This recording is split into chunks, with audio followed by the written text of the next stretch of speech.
Ukrainian drones overnight. The RIA news agency reported the attack was intercepted by Russian drones.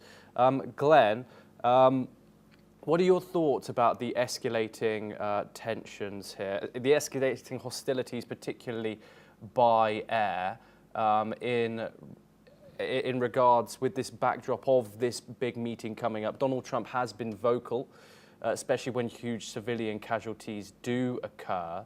What are your thoughts on what's currently going on the ground?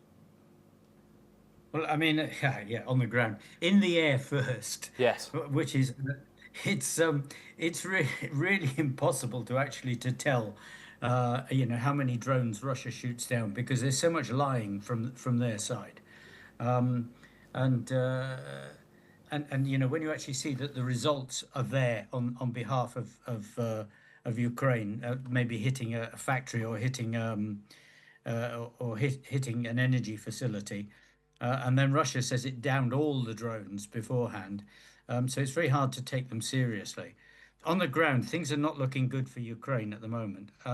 This is nothing to do with the bravery or capability of the soldiers on the ground, but they are short of people. They're short of weapons and drones.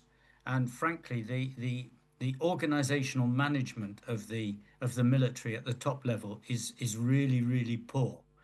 And so they're just leaping from one thing to another. There appears to be no sensible strategy at the moment, and that is one of the reasons um, why Ukraine is actually suffering on the battlefield as much as it is.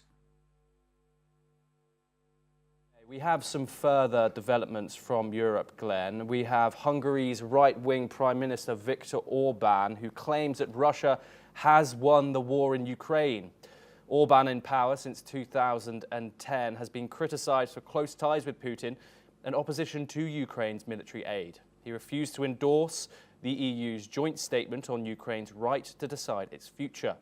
Also, Orban said Europe missed a chance to negotiate with Russia under the Biden administration. He warned that if you are not at the negotiating table, you are on the menu.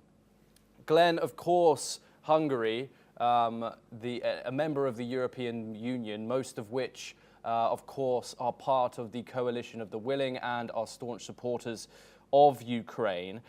Can I get your analysis on some of the problems caused by a key EU member here, Hungary, and their statements from their controversial right-wing Prime Minister Viktor Orban? Well, I mean, it's very clear Orban is one of Putin's mates, and everything that he does is for Putin. And the biggest problem that he's had that he's caused is actually stopping European aid collectively to Ukraine, and not just stopping it because sometimes countries will give it on their own. They won't do it through the European Union to make sure that it doesn't stop.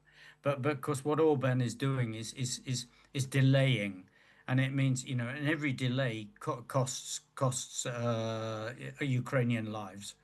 And doing Putin's work extremely well. I am very surprised that the European Union, frankly, has not thrown Hungary out so far. I think that their patience goes beyond the call of duty. Glenn, thank you very much. Absolute pleasure, as always, for having you on the